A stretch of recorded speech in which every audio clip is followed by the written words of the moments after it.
Apologies, there are nil. Everyone's here, so good to see. Declarations of pecuniary interest or special disclosures, if there are. Councillor Burgess. 12.2 Bengo Wind Farms on the next door neighbour. Non-pecuniary, non-significant. Thank you. 12.2. Are there any others? Councillor? 9.1, Madam Mayor. My signature is on that petition. I will be staying, but I will be staying. Abstain from voting. You're abstaining from voting.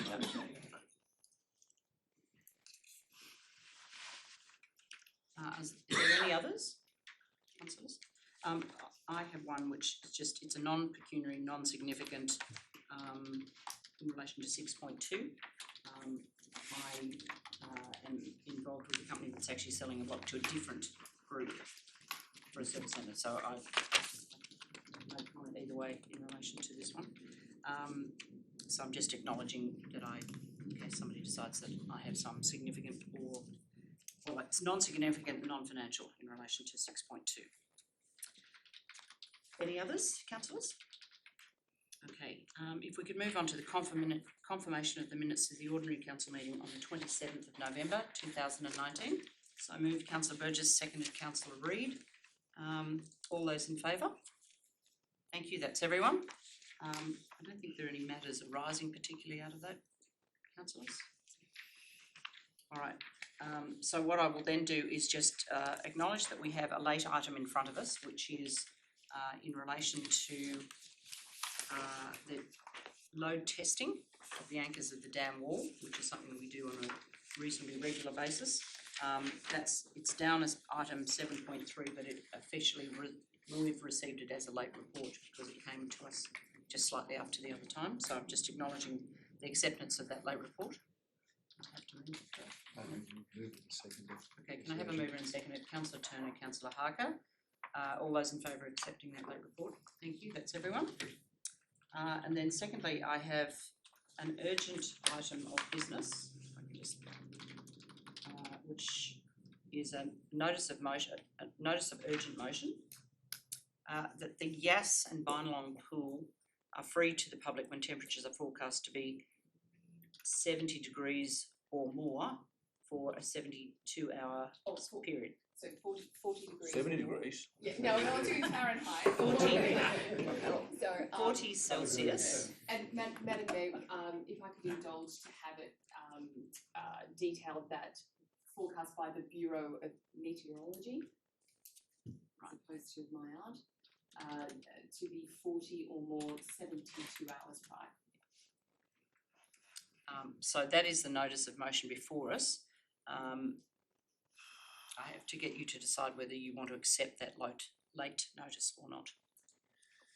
Whether you accept it as an urgent item for discussion. The key issue is the urgency of it. That's yes. This point in if time. I can speak to the urgency of the motion, we have forecast days ahead. Tomorrow 42, Friday 40, and Saturday 44. And I note that other councils around New South Wales are considering this and being approached by their local members to do so, including Wollongong by the Shadow Minister for Health.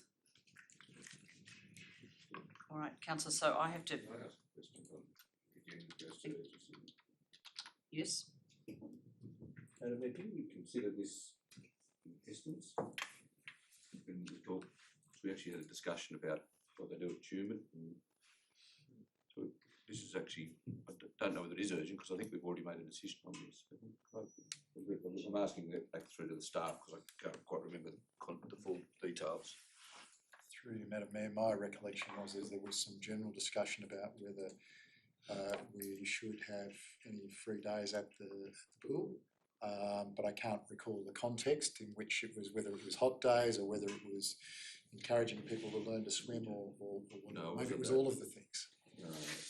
What do we do? It was back in March. It's my understanding, Madam Mayor, through you, that we considered the options of free, just point blank, as an option to increase patronage. And at that point, I don't think we were covering our chlorination costs if we did it all the time, all summer. Thanks, Madam Mayor. Okay, so I need to put it to you as to whether you're prepared to accept that as an urgent item for discussion. Does there need to be any further discussion on? Not really. No, put it to No, the- I'm to just the putting vote, it to the vote, whether you consider it an urgent item for acceptance for discussion later on. All those in favour?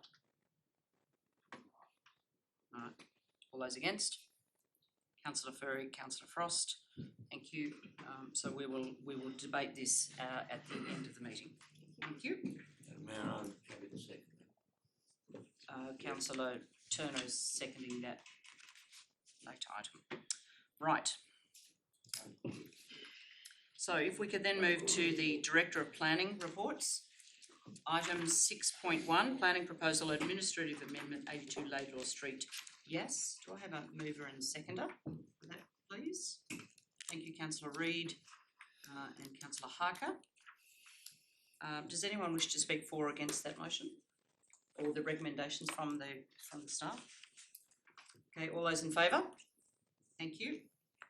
Moving to 6.2, Development Application Highway Service Centre 27782 Hume Highway, Bowning. I have a mover, Councillor Jones, thank you, and seconder, Councillor Frost, thank you. Does anyone wish to speak for or against the recommendations? Madam Mayor, if I could just speak to the issue that if a suitable drinking water quality assurance program is included in the conditions, I think that's a very reasonable step given that it would be on board. And I'll just ask a quick question of the Director of the reliability of that in terms of the large scale, nature of the development and welcoming acting Director who's making. Through you, Madam Mayor, this additional work was required to be done at the planning proposal stage, and they were actually required to do a minimum of 48-hour testing during, I think it was January or February last year, which was done, which demonstrated that they had a suitable supply. All right. Does anyone else wish to speak for or against the item? All right, I'll put the item with the recommendations in front of you. All those in favour? Thank you, that's everyone. Moving to the Director of Engineering report. There's two items, 7.2 and 7.3 are actually to be moved to confidential in accordance with 10.A2DI of the Local Government Act, which allows closure from the public because it's in relation to commercial information of a confidential nature that may prejudice the position of the person who supplied it. So if I could have a mover for 7.2 and 7.3. Councillor Turner, thank you. Councillor Reid. All those in favour? Thank you, that's everyone. So moving back to 7.1, BP Sewage Pump Station Emergency Storage Tank. Do I have a mover or a seconder? Councillor Jones moved. Councillor Frost seconded. Question? Councillor McManus. We had a submission here this evening on the flow study. Would the Director of General Engineering like to comment on the possibility of including that flow study in the budget process, an allocation for that money in the budget process as well, and the necessity for it?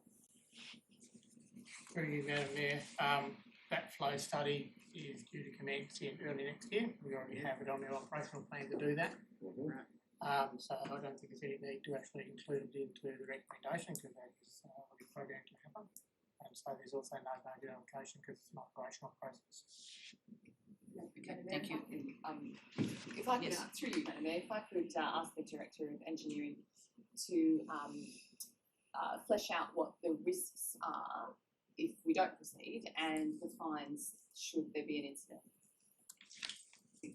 Through you, Madam Mayor, if we don't proceed with the additional storage tank, then we are in breach of our licence conditions in relation to the sewer treatment plant. We do require under that to have the 8-hour storage in case there is pump failure. So we need to do that. The fines from the EPA are indicated to be upwards of $100,000 if we do breach that, because that will pump raw water into the lower reaches of the Yass River. It's highly recommended that we undertake this storage capacity. To answer the question from the floor that was raised previously in relation to will it interfere with the upgrade, the answer is we will make every opportunity to ensure that should an upgrade of the sewer pump station be required as a result of the Yarra development, that will be able to be accommodated on the site. And through you, Madam Mayor, this is our last opportunity for an extension of the status quo. Through you, Madam Mayor, yes, we have already exceeded our time. The EPA are waiting to give us a fine. Then I can strongly suggest we avoid. Plough ahead. All right. Are there any other speakers for or against item 7.1? Question, Councillor McManus? You normally don't do studies unless you've got a hint at the outcome. What's the expectation of the flow study? Through you, Madam Mayor, we fully expect that the flow study of those two sewer lines will indicate that that the capacity of those lines will be taken up by the proposed developments that may already in train upstream of those two lines. However, we need to be able to verify that to have that discussion with the proponents of the Yarra development. And then determination after that as to what is the best possible outcome in relation to sewer disposal on the basis of a programmed and staged approach to their development over time and what sort of time frame that might actually be. Any other questions, councillors? Okay, then I'll put the motion as it stands. All those in favour? Thank you, that's everyone. Moving to the Director of Finance and Corporate Reports. Investment and borrowing report. Do I have a mover and seconder for the investment and borrowing report? Councillor Frost, Councillor Harker, thank you. Are there any questions? There is a recommendation in front of you. All those in favour? Thank you. That's everyone. Got a very lovely drink. Very easy. So we'll move to the General Manager's reports, which is, I'll just go through them. Well, I'll take the last two. There's a community services review and the theme park lease, the details of which need to go into confidential for the final discussion. Councillor Turner, Councillor Furry, moved in second. We'll still come back to 9.1 and 9.2. No big outcome from 9.1, which means it's fine. That's all right. They can still be discussed. Yeah. So mover and seconder, thank you. All those in favour? Thank you, that's everyone? No? Those against? Councillor McManus. So noted. All right, moving to 9.1, the weed control and roadside curbs petition. So what we're looking to do is accept that petition. There was a couple of other suggestions. Okay, so there was a variation to the recommendation, which is now in front of you. This is 9.1. This is 9.1. Councillor Jones. Yeah. So, Madam Mayor, the changes to this include, I guess, acknowledging that the Canberra Region Joint Organisation be supported as our voice for not just our patch, but all our patches around to try and get some momentum on that and to seek increased funding, but also to bring back a report for our meeting in 2020, looking at options for funding to commence roadside weed spraying in this financial year. As my more rural colleagues will concur, spring will be way too late. So this may mean some tough decisions, and we see what's on the chopping block if we should proceed with it. But I think we need to acknowledge that a petition and the voice of our community is so strong on this that the concerns surrounding the weeds coming back after this drought needs to be acknowledged. And I'm looking forward to Seth and Alison to talk further about what this would mean if we don't proceed. Right, so Councillor Jones, you're moving the current recommendation. Do I have a seconder? Sorry, Councillor Harker. Take Councillor Reid, all right. I'd like to speak to it. Yes, Councillor Harker wishes to speak to it. Thank you, Councillor Jones. Yes, look, I'm very happy to see that recommendation come up. I think all the agencies need to collaborate, and again, applaud the members of our community that put this petition up. You know, we need every voice on this at the moment. We know post-drought, if we get rain, this is going to become a big problem. Again, I would also like to thank the council staff who have really got on board recently and started to focus very heavily on a sincere and, I suppose, targeted weed plan. So I just jotted down a few things that are relevant to discuss in this. In January, I understand council is getting an actual weed system, which is very sophisticated and contractors can actually see on their phones what they need to spray and where. So my understanding is we're in a very much a planning phase for the first quarter, that a report has been coming back to see if we can find funding for the second quarter, which will, speaking to the sprayers, the benefit of that is there's 2 particular invasive species in Yass Valley that are included in that petition that will get away from us, and we'll, with some funding, we'll be able to look at tackling those. Majority of the weeds come up in spring, and it needs to be a very coordinated, targeted program with a lot of, you know, different contractors in play. You can't use one contractor, you'll need to use multiple contractors to get everything in the timely fashion that it is. It seems to be that the budget that we've proposed is in line with majority of other council regions around us, so I was reassured to see that our starting figure is probably a good place to start and to analyse the knock-on effect of utilising that money. Also, again, glad to see that conversation interagency is starting and will potentially have good implications for the community of Gundaroo regarding Chilean needlegrass.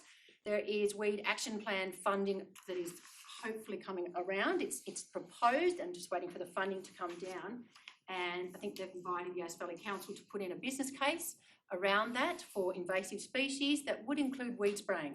So could immediately look at tackling, or immediate meaning the next 6 months, look at the Chilean needlegrass situation as an invasive species that, you know, we do not want in this region. You know, has wide range impact on production. So I think that's really positive. We can fall within the guidelines of that program.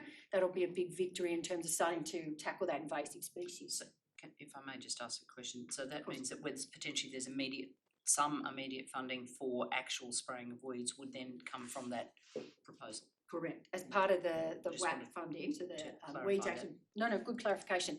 It would mean we put together a business case that includes spraying.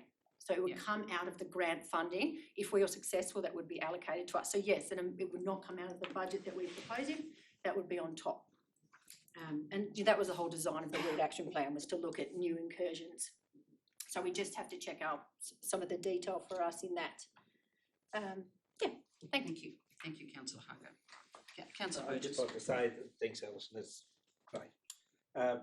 The Chilean needlegrass, it's come out of Canberra, and the African lovegrass has come from Cooma. It's all down the Murray Fiji, but it's getting on the roads everywhere. It's all around the Shire, the African lovegrass. The Chilean needlegrass is mainly at Gundaroo. Yep.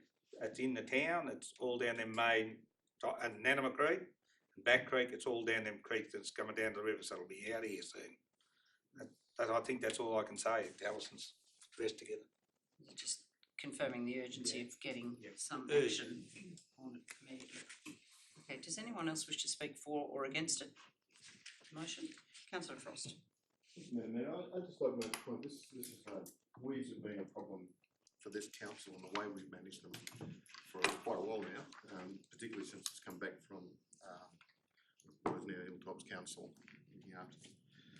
I would just emphasise to everyone here that this is our core business. This is land that we own and that we need to manage and manage properly, which means we need to fund and find the funds to actually do the job properly. It's not something that's optional. It's not something that'll be nice. It's something that we just need to do as responsible land managers. And we own, or we're responsible for a rather lot of it. And so it should be a core part of the budget, not something where we're looking for savings somewhere that we might allocate to it. And I would suggest that, let's have our report back in February where we do this, but if we don't, we've got $2.1 million surplus we're expecting for this financial year, and I'm sure it'll create some problems if we bite into that, but it is quite possible that we can. And I think we should be looking at not what we can get away with, that might be all right.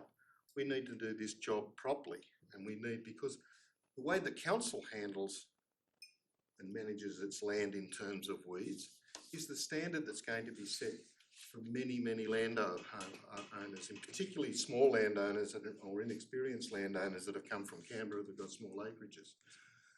And if council, being the authority that's doing the inspections, if we're not doing our job properly, we can't expect everyone else to. So let's not quibble about the money here. We need to do this. It's a core part of our job in the same way as roads and rates and rubbish and whatever are core parts of our job. Let's just get on with it. And I think obviously the director, in part of his budget planning process, the directors will take that on board when we start our robust conversations about budgets and spending expenditure. Thank you.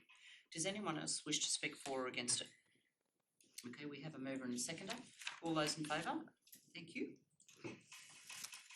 If we then could move along to item 9.2, petition community services. That'll be over alternative motion.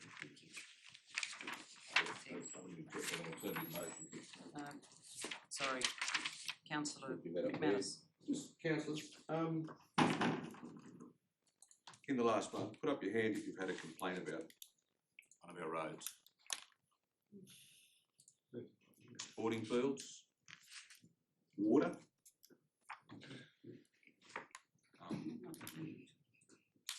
too many staff, rubbish, keep the general manager, rubbish and our tips. We get complaints about virtually every council service we provide because we're well and truly below expectations. The one service that we don't get complaints about is the one service that we're prepared to walk away from. The one service that we get bouquets about and thanks for is the one service that we're prepared to walk away from. That doesn't make any sense. When people complain about council, they complain about our roads and our rubbish, and one stage they're complaining because we didn't have enough water. Now they're complaining because we're selling too much water, and in the summer they're going to come back and we're going to complain again because it's brown. But they never complain about the fact that someone's mother got safely to Canberra for a doctor's appointment, that the person waited for them. They never complain about the fact that the community bus picked them up and took them to the Friday club. No one's actually had a crash in the bus, fortunately. So one area of council that we do well, maybe not financially well, we do well, we're prepared to walk away from. That doesn't make any sense to me. In the report, it talked, in the very first paragraph of the commentary, and I don't like pulling reports to pieces, it said that council was determined to relinquish its, and we determined to relinquish our involvement. I don't actually believe that was true. What we determined, and I wasn't here at the meeting, so I can't guarantee what the motion was, but that we determined to consider expressions of interest. We actually didn't say that we were walking away at that stage. We didn't say we were closing the services to Councillor Turner at any stage. What we said, we were prepared to consider alternatives. Well, the alternatives have come in, and I don't believe they've satisfied what we wanted. So I'm prepared to move an alternative motion that council prepares a report outlining a case for the continual operation and expansion of community services at its existing place, that a suitable manager and structure be implemented on a cost recovery basis.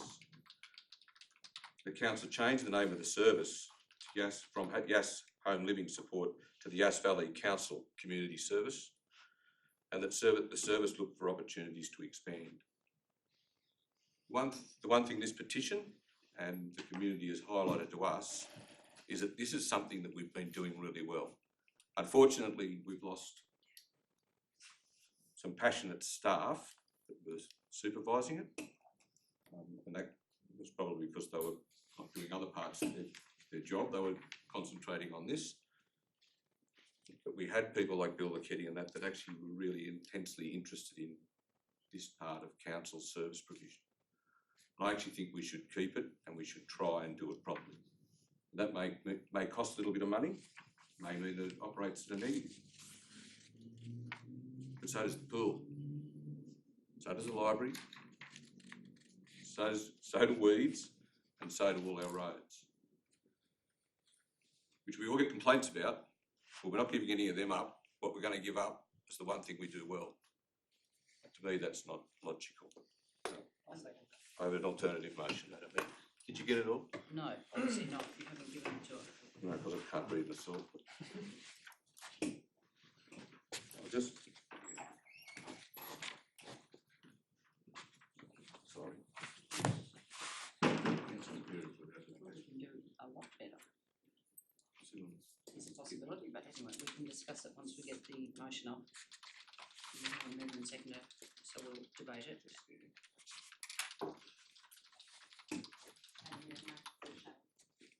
Yes, once we get this, we've got a mover and seconder, and then you have a foreshadowed motion. Madam Mayor, if I can speak for councillor motion. Yes, we'll just wait till we get it up first. We could.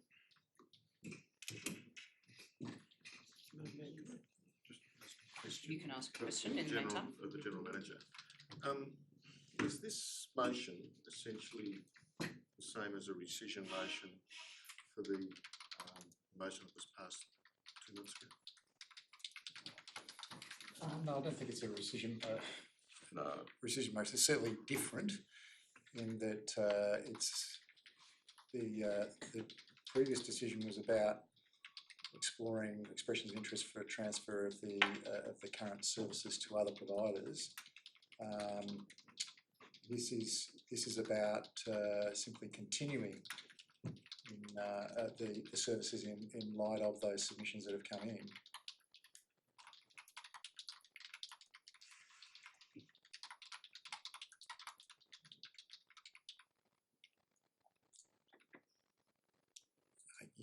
You could argue that perhaps this is more appropriately dealt with as part of the closed session report, because you haven't actually considered the expressions of interest at this point in time. This is simply a report to present a petition. So you either accept the petition and note it, which is what your policy says, or you don't accept it and don't acknowledge it. But that would be contrary to your policy. I could, yeah, sorry, Madam Mayor, I could actually include the formal part, which the General Manager is correct, that the petition be noted. So please, that should be included in the motion.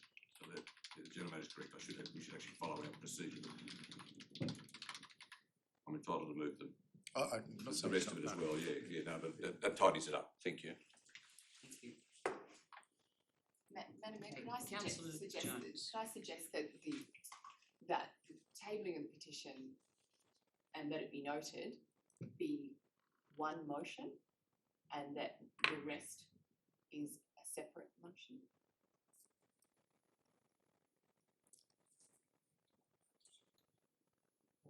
You would just do a foreshadowed, you're doing a foreshadowed motion. Okay, so I can't speak to the foreshadow, I'll speak against the current motion.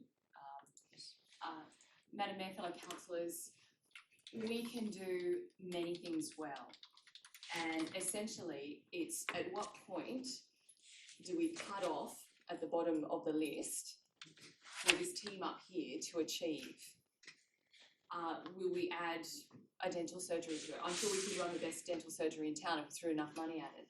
But why would we if there is a private market with specialised staff who are accredited and go about the business of focusing on that role? And home and community services are no different. Over the years, our service clients have dwindled. There's a reason for that. The funding is no longer with the body that delivers the service, it's with the client. And so with that comes greater risk for us as an organisation delivering it. But what it also means is that customers, clients, the people who need these services are going to other service providers who can deliver more, who are accredited to deliver more. It's more convenient for them to do that. And we have a situation where to get to where Councillor McManus is suggesting, we would have to do so much more to get there. Now, that's not a problem if there was no one else in the market, but that is not the case. There are significantly professional organisations who are doing it so well and delivering more in their package than we could. So the question is, why would we do this? We've gotten out of preschool and daycare. We were in it when there was a need. Now there is a flourishing industry around us, employing many, many locals, doing the business essentially better than we ever could, and providing so much economic stimulus. So why do we want to be in this market? Why do we need to be in this market? And the answer is we don't, and that there are many service providers willing and more than capable to take on both our volunteers, which are in the service, and also the clients and the staff as well. All of the expression of interest process that we've seen to date so far is that there are great organisations willing and ready. Thank you. Councillor Harker, I'd speak like to- for or against it? I'd actually like to ask a question to the member, if I may. Are you, by this motion, are you trying to compare? So we've got one where we're looking at the expressions of interest of potential people who could provide this service to what council could potentially do. Is that what you're trying to do in terms of if we kept this service and or enhanced this service, this is what it'd look like? If we look at one of these outsourced providers, this is what it'd look like. Is it a hand-in-hand piece of information that you're trying to achieve, or you're just looking at if council kept it, what we could do better in it and how we could deliver it?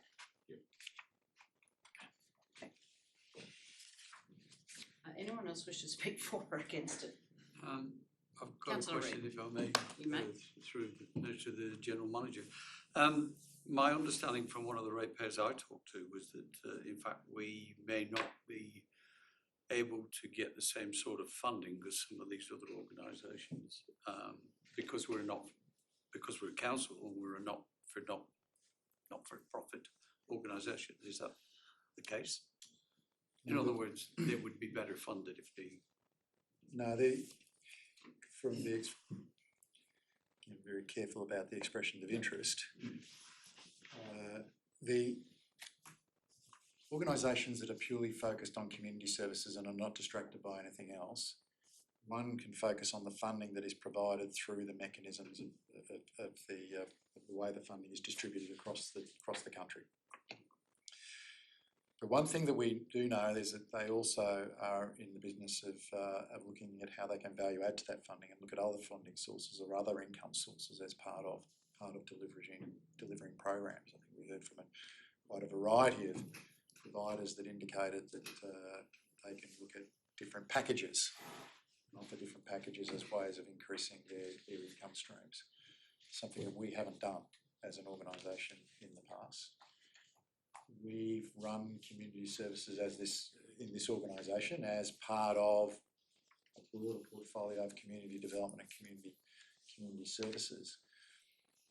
We haven't had a manager focused on community services. We've had a manager who does community services around managing libraries, community development, and a variety of things, not just community services. So we haven't had people purely focused on this as they are in other organisations or what appear to be in other organisations. So we haven't done that well. Other organisations have done it better than us, I think, in the past, because they're not burdened with the same governance arrangements that we are. We're obliged to meet all the requirements of the Local Government Act and every other oversight authority that we have, and we effectively, if you like, are responsible for making sure that we comply to that higher standard of oversight. Whereas organisations that are purely focused on community services, they don't have to report on integrated planning and reporting. They don't have to report on community strategic plans. They have to report against their business plan and their objectives. So it's much more narrower focus, and therefore it can be a smaller smaller governance arrangement for those organisations. So that's where they get some of their efficiencies from. They don't have to support an IT system. They don't have to support a human resource system the same as what we do, which is much broader in function. So that's where their advantages come from, as far as I can see, is that because they can run leaner, if you like, in those support areas, we can't. And that's where the difference comes from. A further question, if I might. We're a government agency, and these are basically businesses. My understanding is we shouldn't really be competing with businesses. Is that a fair? Well, I think if you look at the competitive neutrality arrangements, we should be competing on an equal footing, but we don't. And clearly, the initial exercise that we did do showed that this is a business activity in which we are not recuperating our internal costs. Because we don't interpret those internal costs, effectively we're subsidising it compared to others. So arguably we're not running it along those principles. However, this is where other levels of government put pressure on local councils by saying that you are not allowed to recuperate what your actual costs are. We'll cap that because in the interests of us keeping the cost down. So what ended up happening is councils either cut back services or they subsidise. And effectively what we've been doing probably for the best part of 20 odd years is that we have been cross-subsidising the activity. The activity at the present time makes a contribution to council of about $7,000 a year for all its IT support, its rental, its electricity, its governance arrangements. It makes a token contribution towards that, and we don't recoup that. I've got Councillor Hart next. Councillor Hart. Thank you. Through you, Madam Mayor, I'd like to ask a question to the directors here. I know we have our own strategic plan around this that's Yass Valley specific, but you've all had experience in different councils and what they may have done in this space, whether they've kept it as a core business, whether they have actually looked at a similar process of expressions of interest. For others, they feel agencies may run it differently or better. So I'm just interested in any shared experience where you've seen this work out either way. Well, through my experience, Goulburn-Mulwaree moved out of community transport a number of years ago. Oh, sorry, it was Goulburn-Mulwaree and Upper Lachlan Shire Council. They both ran it jointly. They moved out of community transport. They wanted to negotiate with some local providers. The funding bodies at that time said, no, that's our job. So you hand it back to us and we work that out. There seems to be a softening of the approach in funding bodies who've now realised that there's obviously a fair bit of work involved in that, as we experienced. So what the funding bodies have now said is, a council, you can help us by trying to identify some funding providers, which we've gone through a process of doing that. Queanbeyan City Council, probably now about the best part of 15 years ago, made a strategic decision as an organisation that they were moving out of all of their community services. So they were involved in running childcare centres, right through to the sort of things that we're involved in community transport and the like. And they made a strategic decision to move out. All of those services are continuing to be provided in the community, just not by Queanbeyan Pellerine Council. They're provided by other organisations. The expression of interest process that we went through here, most of the providers indicated to us that most of our neighbouring councils are not involved in direct provision of community services to the extent that we are, and we're involved for a relatively small number of people within the community. So that was the experience that we've gained, or I've certainly gained. I don't know about the other directors, what their experience is. Through you, Madam Mayor, most councils that I've worked in have gradually over time withdrawn from community services.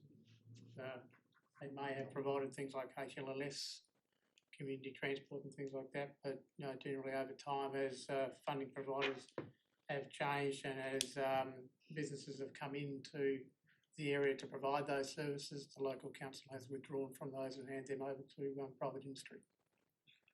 My last, sorry, just to finish off, So- my last council, again in Tasmania, had just got rid of HLSS just before I arrived. And during my time there, we're equally getting out of family daycare, childcare, because it's not core business. We're not experts in it, and we stick to the netting in those other Do a good organisations. job though, no complaints. Councillor McManus, I'll let you close in a minute. But anyway, And that is debatable as well. that was the trend. We do get complaints, you just haven't heard them. Madam Mayor, Thank you. Councillor Frost, before he closes, thank you. Madam Mayor, I'll take up your point because I think when Councillor McGinnis said that we got no complaints, it's not entirely true. No. I've always got complaints, always had complaints about this service. I used to get a lot more complaints when we had a committee that used to be associated with this service.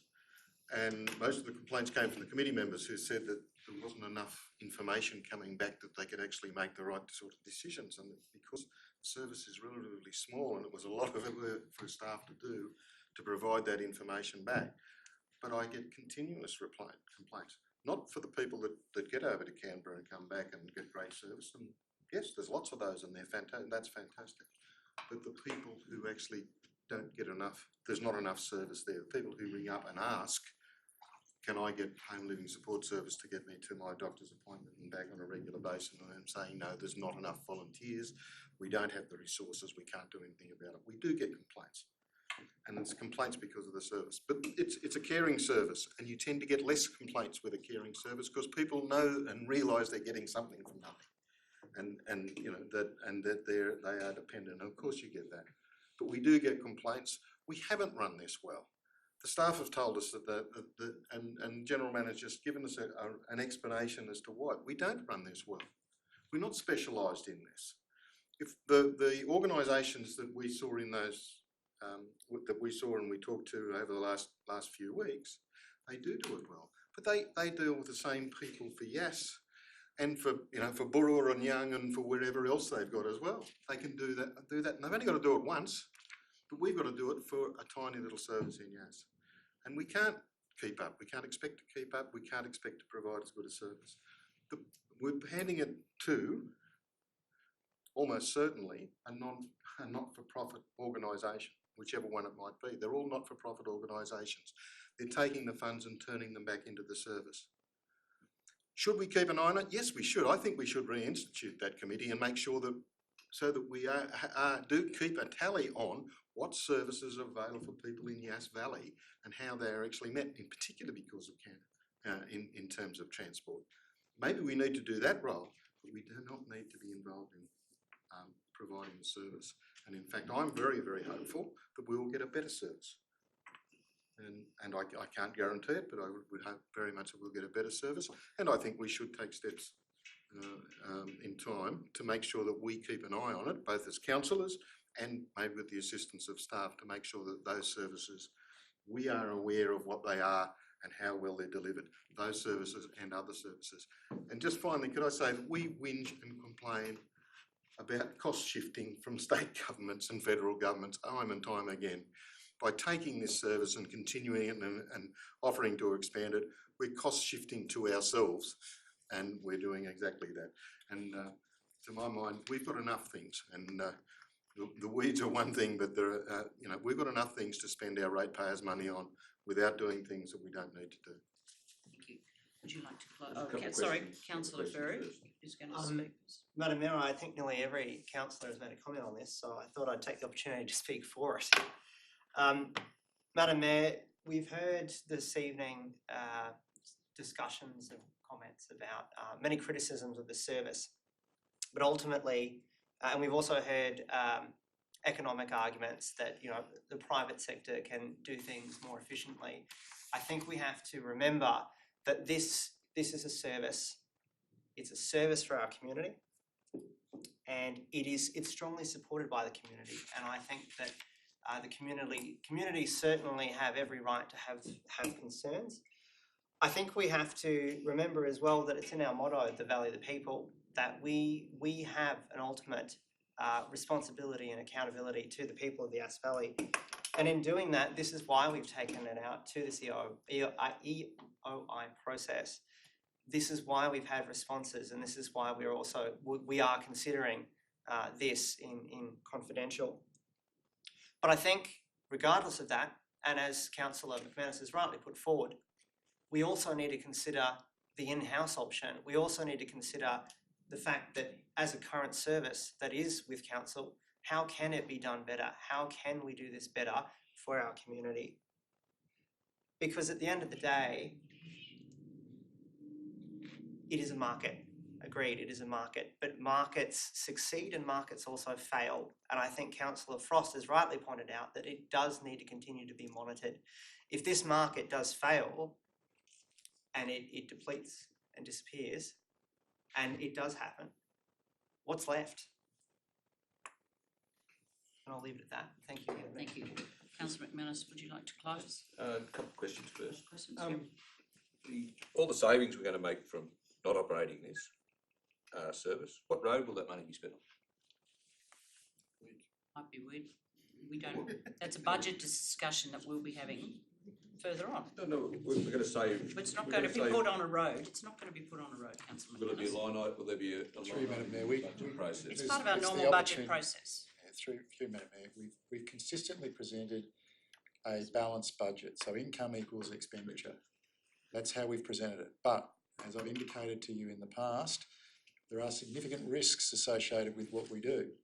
We are not putting money away in reserve for replacement of assets.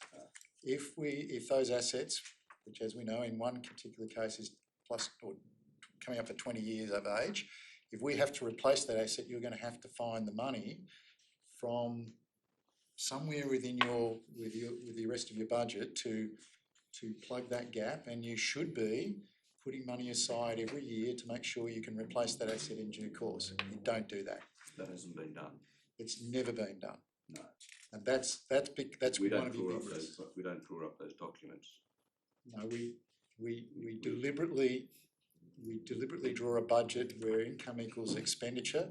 We do not put money aside for the replacement of the assets. Your strategy has been, in my view, a high risk strategy. You've said we will replace them if grant money becomes available. And guess what? There's no grant money for asset replacement, so it's a very high risk strategy. Second question, we walk away from this, if we walk away from this and hand over to community group, what guarantee of the vote being continued? Because at the moment it's guaranteed by this room.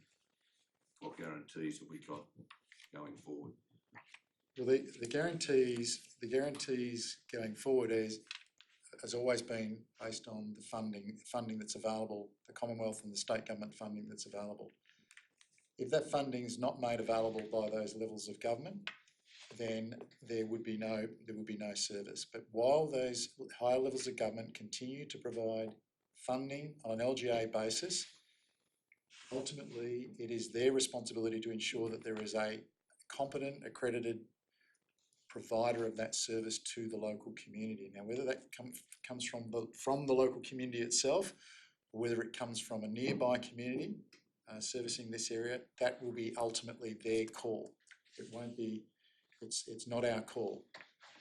At the moment, we are providing the service because we've accepted and been authorised, if you like, by those funding bodies to provide that service. Equally, we could always say that we're not involved in the service, or we would choose not to be involved in the service. The funding stays with the local government area, but it's up to the funding body to then find an alternate provider.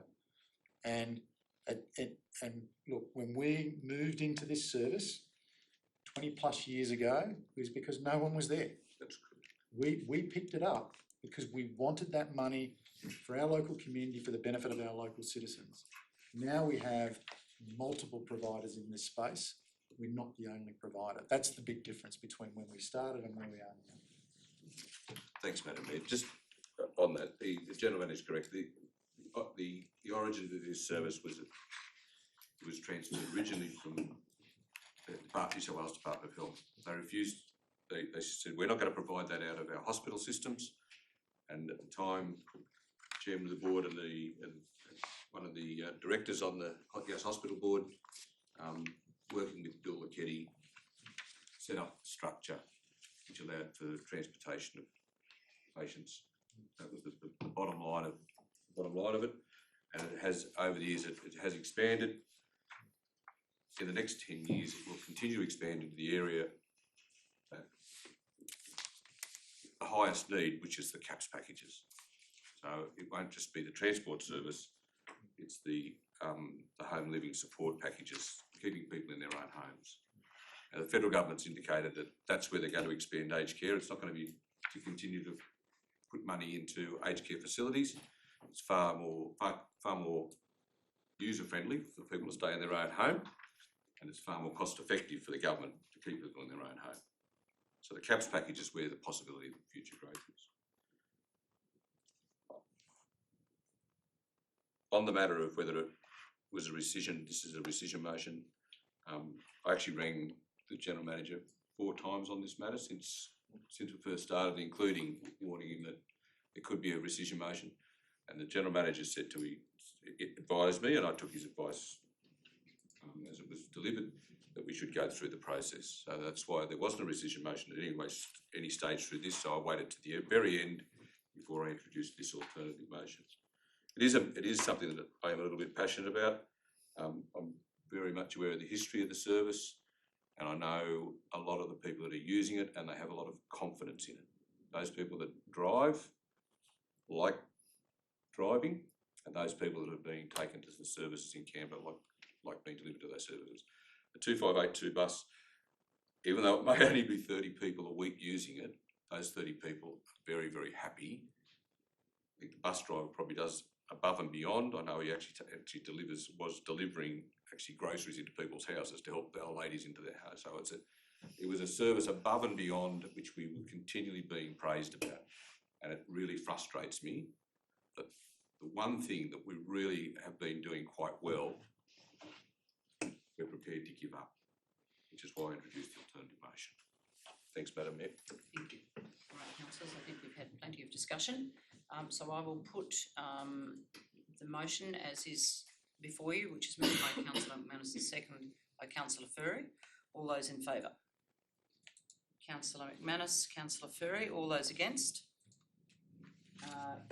Councillor Jones, Councillor Frost, Councillor Reid, Councillor Harker, Councillor Burgess, and I think you were abstaining. Could have used you, it wouldn't have helped me. One of you. Effectively, an abstain is actually a vote of no. So, and I had you down for abstaining for the Reeds, not for this one. No, I'm sorry, that was my error. It was actually my crossed eyes. It should have been 9-2, not 9-1. It is on the declaration 9-2. Thank you. Thank you. All right. So, Councillor Jones, would you? Madam Mayor, I'm happy to move the motion to note the petition. Seconded, Councillor Reid. Thank you. I'd actually like to thank the community members for their advocacy on this matter, and it's great to see our petitions policy up and running and being utilised. What a wonderful way for our community to have a direct line into council, and it's fast and it's effective, and I appreciate it. But what this petition is for me is black and white proof of the illusion that effective communication happened between council and community and council and the media. And I think we probably, as a council, need to review that and reflect on it and decide how we will be on the front foot even more when we know that there's an issue that is sensitive to our community. And when we don't get the right information out, for example, in the free story, maybe we should be paying for editorial so that our clients and customers know exactly what's going on, because it is hard to cut through the bad news sphere, especially on social media. If I may just add to that, the council staff did get information out quite convincingly to the local newspaper, who chose to, for whatever reasons, write it in a slightly different manner, which was not helpful. Yes, I think the key word I'm using is effective communication. We certainly did our best at the time. I think we need to look at strategies to be on the front foot, no matter the battleground there. So in this room, I will say what we, I think, have all said in person. whether it be at the farmers markets or on the street or at the bus stop or at the shops, no service will be lost. This is all about transferring services, and this is not happening overnight. This is happening in a very considered and careful manner. Many of you around the room have been with me grueling the potential service providers. We have grilled our staff over, various scenarios. This is not an unconsidered matter. Our expression of interest, if I can talk broadly about what's available, information available to the public, specifically targets taking on all staff and volunteers who want to keep serving our community. Our expression of interest is directly looking at not-for-profit groups who will keep the Friday Club, who will keep the Friendship Group, who will keep the volunteer medical support groups and its volunteers. And broadly, we've seen organisations that have a clear and focused expertise on this issue. It's what they do best. It's the KISS principle, keep it simple. And this is not our core business, but it's theirs, and that's why they do it so much better. And it's why councils across the country are divesting of these services as we speak, and we're one of the few who are yet to do so. And so other organisations are getting themselves accredited up for things such as the NDIS, and we are not, and it will cost money to do so. And if there was a very good reason for us to stay in it, if there were no service providers, I'd be advocating that we should. But there are many experienced service providers already operating in Yass Valley. And we have a small number of clients in that particular area that could easily be transferred. And I think it's important that we understand that if we stay in this business, in some ways I think it's unconscionable to try and target more clients because we can't offer them the kind of full package that others will be able to do so. And there are problems surrounding that as well. So to stay in this market is like us trying to get back into, say, childcare and home daycare. And when there are other organisations doing that so well, it would be madness to do so. So I think it really is time, and it is the right time, to hand over the baton of community services. Thank you. Does anyone else wish to speak for or against the motion? Right, all those in favour? All those against? Councillor McManus. Thank you. Noted. If we can then move to item... I'm still abstaining. Got it. Councillor Turner is still abstaining. Moving to item 12, minutes and recommendations of council committees. 12.1 is the minutes of the Canberra Region Joint Organisation Board meeting on the 20th of November and the 6th of December. Yes, Councillor McManus. Madam, in the 11.4, it said that the membership would 11.4.3, if the membership fee structure for 2021-2022 would be in line with the rate peg of 2.5, but in fact we're actually increasing the flat rate by 20%, more than 20%, and more than 30%, and the per head fee by 10%. So how does that work? When you've actually said you're going to only do it by 2.3, and then you've increased your flat rate from 7,394 to 10, and your per head from 7.1 to 7.7. How does that? So the way it's working is the fees for 2021. Yeah. 1920. In fact, Yeah, it it's is the different time 1920. It's the different years. Different time periods. But in the first year, we're going up 30%. Well, I'm not sure of the percentage wise, but certainly the increase is in the first year, and then the subsequent years it goes up by the rate peg. 19.6 is the number we look for. Is it? Yeah, 19.6 and then 0.4 the following year. So it doesn't make sense in terms of rate pegging either. But if I'm Madam Mayor, even though nobody's moved it, I think I'll be voting against this one because there's nobody gets a 20% increase in income, salary increase without making a case, and there's not a case here that says that we should. So if we want to come back at some other stage, and I noticed that it's going off as part of the operational plan process, but I'd hate to see it just lost in there because I think it's more than important that ratepayers see how this geo process is actually providing the benefits that it claims, particularly to the extent where you think that it needs a 20% increase in funding. And I'm sure the case will be made and can be, but it needs to be made, and it needs to be made public and to this council. And if I just may talk to it briefly to start with, this recommendation is across all councils in the joint organisation. It's not just obviously Yass Valley, which you would be aware of. I don't know what the debate was in relation to staying with local government New South Wales, but I can guarantee we get $5 worth of assistance from them for the year, and we pay them something like 30,000, I think, a year, local government New South Wales.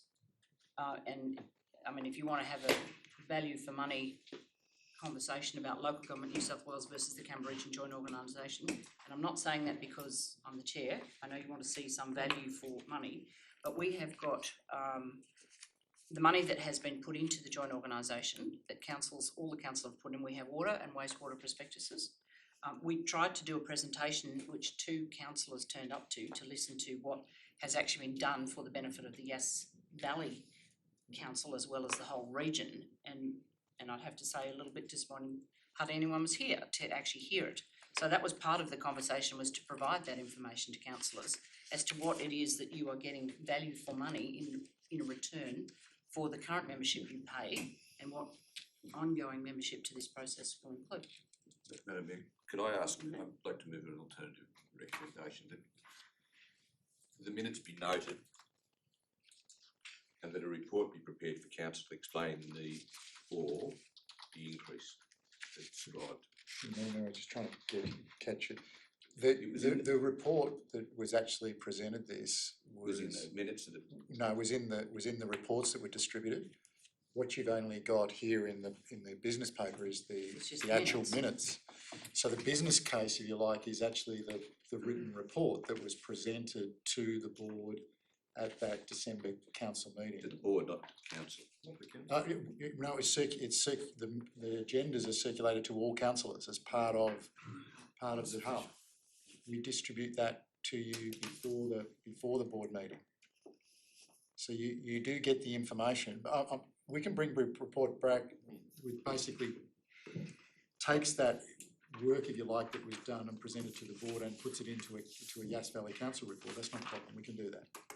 I'm a supporter of this organisation. I know the benefits that we're getting, particularly in the fact we've got such ready access to two governments, both the ACT government, which we have an extremely close relationship because of the work the Mayor's done with the ACT government, and also with the New South Wales government, whether it's through ministers or ministers' offices and departments. So it's not the value of the organisation. I appreciate that. What I've brought to my attention is the fact that we're going up $3,000, with nearly $3,000 on the base fee, and then a big whack on the per head fee, which is significantly above the 2.5%, which the rest of us have to deal with. If a report can be prepared to explain the necessity for that, then we can consider that. The report comes through in February or March. It's in time to go into the budget papers, but it means we have a justification for spending that money. You don't need to justify the organisation, Madam Mayor or Mr. General Manager, but certainly the necessity for that increase isn't apparent, and it certainly isn't apparent in the minutes that I've read today. If there was in another report, then I'll have to find that other report. Another report. I'll have to find that other report. Okay. Can I ask, is it appropriate to actually have a review of the value for money that we already pay to local government New South Wales? I couldn't get them to jump ship. We did that and we voted for it. Thank God for that. You do always have the opportunity to revisit. You can revisit. You can revisit. Madam Mayor, I think. Thank you. No, that's fine.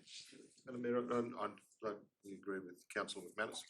I would make the point though that I think this some of the problems of circulating business papers and expecting councillors to have read the business paper so that when they read the minutes in their 3 days that they've got between meetings, between when they get the papers and meetings, is not a sufficient way of doing it when it's an important issue as this one. And I think it's flawed anyway. But the important thing is it's not 9 councillors who get to pay this.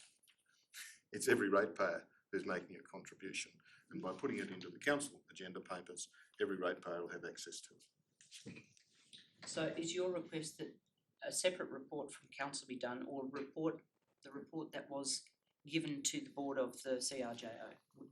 Just for clarification for staff purposes. You have access to it online, but we can bring it back. I just want to make sure everyone gets the information that you're asking for, that's all. So are you wanting the report that the general managers put up to the board of the CRJO, or do you want council to do a further report on the report? That's what I want to get clarification on. Madam Mayor, it seems to me that we've got a little bit of a conflict of interest here. If the report was put up to the board, it was for the board's purpose. Yep. This is for this council to make a decision about whether or not it thinks that this is Now, I think one would heavily draw on the other, but I would hope that the report came to here. I just want to make sure we're clear. Yass Valley Council.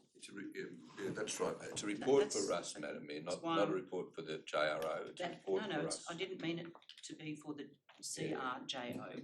It is a report, whether it was just a copy of the report that the general managers of the CRJO put up to the board of the CRJO, or you want a report where Chris actually attaches that and reviews it as well. Yes, please. Thank you. Okay, I just wanted for clarification. Councillor Harker, then Councillor Jones. Just a question for you, Madam Mayor. Did the sentiment when this was reported to the Canberra JO by the other mayors and general managers, what were their, the general views on the rate increase or the fee increase? It was a unanimous decision to adopt the increase because of the value that they see that they're getting, each individual council is getting out of the advocacy for the CRJO on behalf of each of those councils as a collective and individually. In part of that, when we were trying to do the presentation, we were trying to, there's a lot of additional funding that this region has been getting as part of that advocacy process.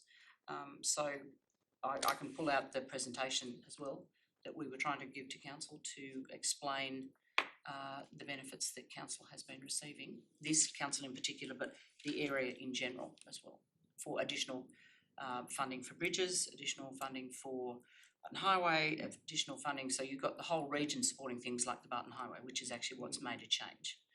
Freight and infrastructure prospectuses that include not just Yass, but we've actually convinced the state and the federal ministers that the ACT happens to be in the middle of our joint organisation area, and that apparently there are roads, in fact, in the ACT, which the state government of New South Wales currently does not acknowledge.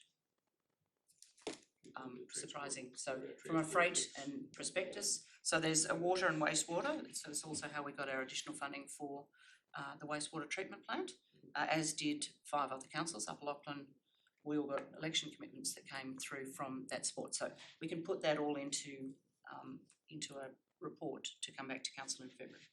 But essentially, long story short was that most saw that the value they were getting far outweighed the membership fee, particularly for some of those bigger councils who actually pay quite a lot more because we're a smaller community. Thank you. Councillor Jones. Madam Mayor, I'd like to foreshadow the original motion. Okay. Thank you. So we have a motion, the original motion, or the motion, the recommendation is that, which is up in front of you, moved by Councillor McManus, seconded by Councillor Frost. Does anyone else wish to speak for or against it? Madam Mayor, if I could just speak against, time is of the essence for our staff. We have a small council. We cater for 16,000 people in this region. Huge local government area in terms of distance and the distance between all of our communities. I'm just so frustrated by this. We got, I think it was a 10-page report from local government telling us how much wonderful value for money they were. But I know from experience that it's not value for money. And we spend, was it $32,000 annually? Poof, gone. Every year, gone. We don't get that money back. We could stick it into a fund and have legal fees, training for our councillors, opportunities for our community, economic development, you name it, we could do that with 30K. They are asking for a minimal amount of money. We are wasting our staff's time doing this. We can put 9 ministers in a room and have all of these councils, 10 councils plus 3 associate members, boom, boom, boom. What are we wasting our staff's time for? Go and read the report on the hub, turn up to the meeting and listen to our chair. I'm just so frustrated with this whole experience where local government, we pay so much for and we get so little out of that. You know, I've recently paid $50 for a webinar fee just so I can get my head around an issue. And yet we don't have active opportunities with local government. This organisation puts us at the forefront. It gives us clout. Why are we wasting our staff's time? We have put so much on their plate towards the end of this year. There is so much for them to do. When they hit the ground running in February, I want them focused on our upcoming budget and what they need to do, not fiddling around the edges on $3,000. Sorry, I'm just really annoyed. Frustrated. That's okay. Thank you. All right, we have a motion in front of us. All those in favour of the motion? Thank you. Councillor McManus, Councillor Frost. All those against? Probably should abstain because I'm the chair of the organisation. I'll abstain. Thank you. Do you know what I mean? All those for it?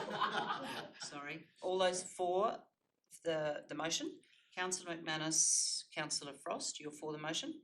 All those against?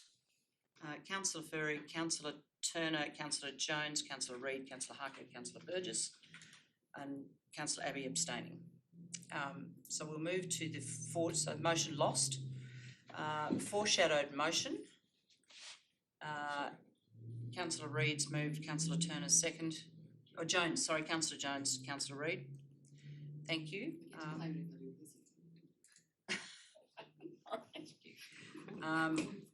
Does anyone wish to speak for or against the motion? Okay, I'll put the motion as it stands. All those in favour? Councillor McManus, Councillor Ferry, Councillor Turner, Councillor Jones, Councillor Reid, Councillor Harker, Councillor Burgess. Those against? Councillor Frost and Councillor Abbey is abstaining. Thank you. All right, if we could then move to the minutes of the Bango Wind Farm Community Consultative Committee held on the 12th of November 2019. Can I have a mover?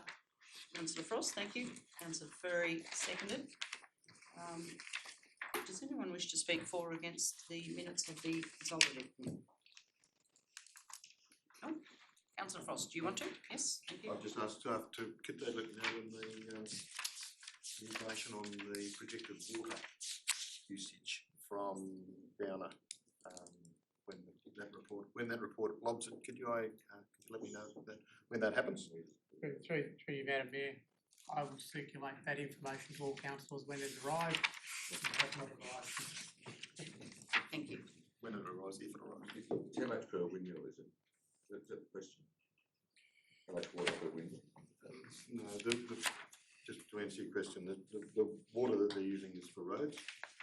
They're putting roads basically between Lachlan Valley Way and back through to Wargilla Road and beyond.